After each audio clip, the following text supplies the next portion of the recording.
Samir tem chance de jogar no Vasco, Nicola? Thiago Monteiro, ele foi sugerido ao Vasco, perdeu espaço lá no futebol mexicano, não vem atuando há bastante tempo.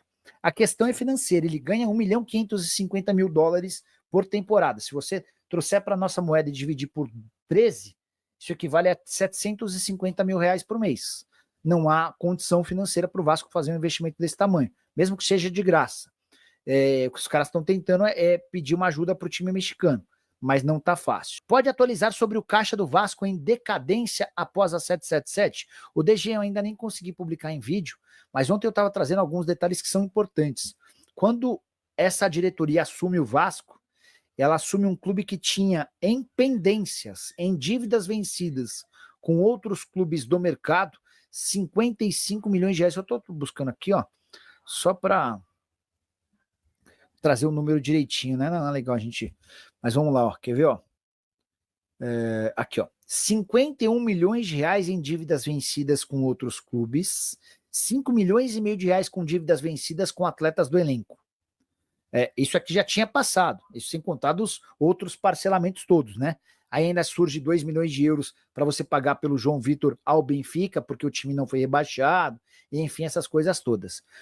E aí, só para piorar, havia a promessa de que a 777 faria até setembro do ano passado um aporte de R$270 milhões. Como na justiça decidiu-se pela saída da 777, não houve aporte nenhum. Então o que os caras estão fazendo é tentar pagar incêndio com dinheiro que surge do nada e com receitas novas, mas tudo muito aquém daquilo que o Vasco merece, né? Wellington Gonçalves. E as novas, Nicola, do Vascão, acompanhando aqui de Cerejeiras em Rondônia.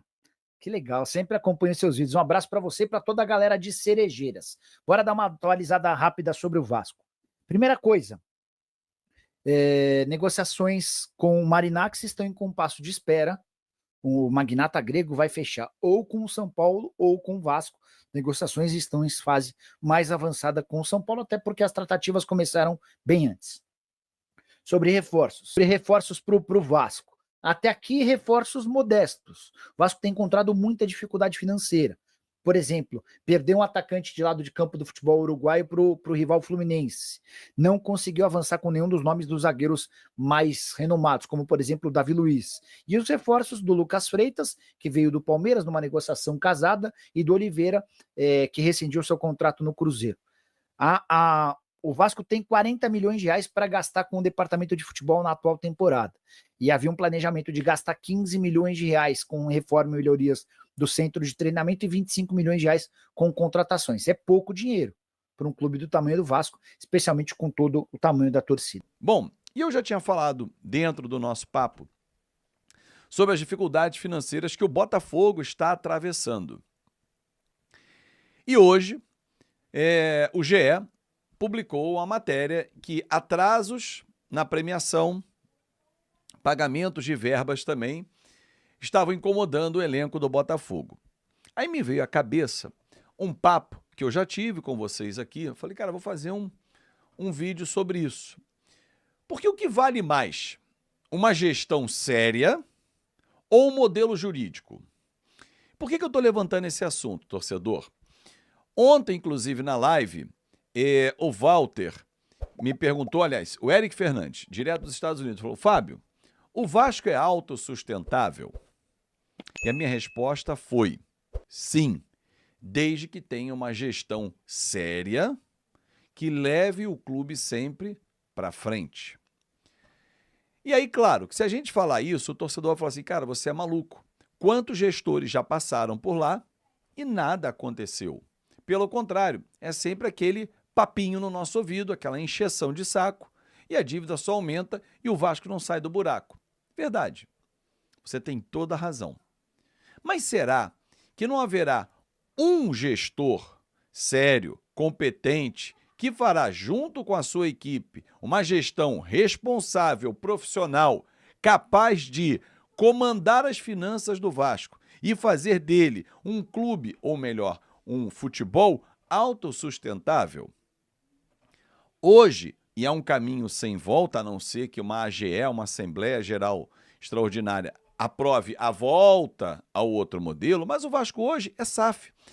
As pessoas confundem muito quando você fala que saiu o sócio, que está afastado por conta de uma liminar, o Vasco não é mais SAF. Claro que o Vasco é SAF, regido sob todas as leis de uma sociedade anônima do futebol. O CEO tem a sua responsabilidade, o Carlos Amodeu.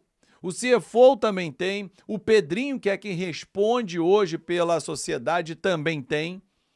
Diferentemente do modelo anterior, e era uma discussão também nessa nossa live de membros, que, infelizmente, o nosso Estatuto do Vasco não prevê responsabilização dos seus dirigentes no CPF.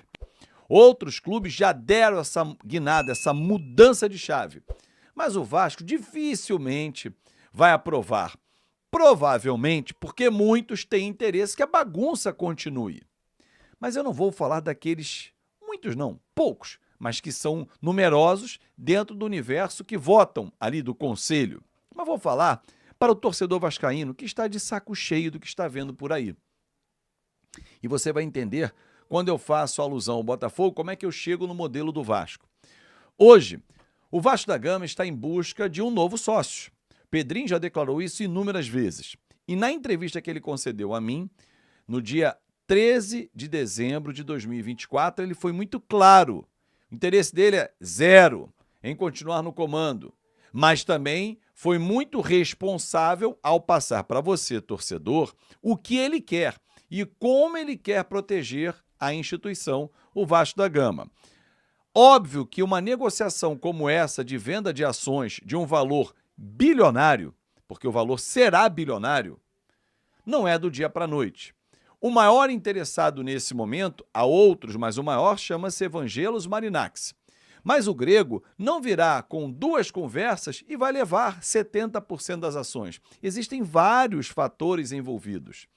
Mas nesse momento, o Marinax já tem todas as informações possíveis para mandar uma proposta, que ela pode acontecer a qualquer momento, isso eu já falei, e a expectativa é que nesse mês de janeiro chegue esta proposta.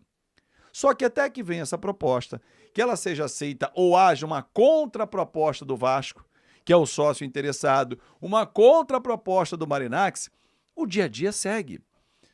Os salários, os encargos, as obras, as viagens, tudo isso tem que seguir. E o Pedrinho tem que tocar isso de uma forma responsável. E isso impacta também na hora das contratações. O Maurício Lemos está acertado, está resolvendo os últimos detalhes em Minas Gerais para seguir para o Rio de Janeiro. Hoje o Vasco apresentou o Lucas Oliveira, vai divulgar a contratação do Lucas Freitas, Tietê, Daniel Fusato. Nenhum jogador que o torcedor fala assim, caramba, vamos para o aeroporto, fazer um aeropaê, como foi? Ok, mas é uma outra realidade, torcedor. O que você quer, torcedor? Um Vasco de longo prazo, disputando competições, em condições de ganhar efetivamente, com um elenco qualificado, com as suas contas em dia, ou a farra que sempre foi no Vasco. O Botafogo não vive uma farra, mas o Botafogo viveu uma abonança, viveu aquele período de muito dinheiro. E que, como parte de um grupo, ele teve que socorrer. E ao socorrer, ele começou a se colocar em risco. Hoje há uma matéria, inclusive, de um grupo de investidor chegando com uma grana na Eagle, que é o grupo do Textor. Isso não significa que ele está botando mais dinheiro para dentro, porque ele quer cada vez mais dinheiro. Não, é para socorrer, porque ele tem um Lyon lá com um passivo violento, que se ele não resolver até junho, ele vai ser rebaixado. O Luiz Henrique não está indo embora à toa, o Almada não foi embora à toa. O incômodo pelo não pagamento não é à toa, torcedor. Ah, Fábio, mas o Botafogo é o brasileiro, a Libertadores. E o Vasco? O que você quer, torcedor? Um time que brigue para ganhar um ano e sofra mais 10? Ou que ele sofra 2, 3 anos e brigue a partir do 4º ano sempre pelos títulos? É para você pensar. Será que esse modelo do Vasco não está mais do que ultrapassado, testado e reprovado? Uma gestão responsável, em que você não pode gastar mais do que você arrecada, que potencialize os seus recursos e que pouco a pouco coloque a casa em ordem, não é o sonho de todo vascaíno? Será que é tão difícil a gente admitir isso? Lá atrás, no Palmeiras, o Paulo Nobre foi um mecenas palmeirense, Um cara que chegou aportando um recurso que nenhum vascaíno fez. Salgado foi o que mais chegou perto.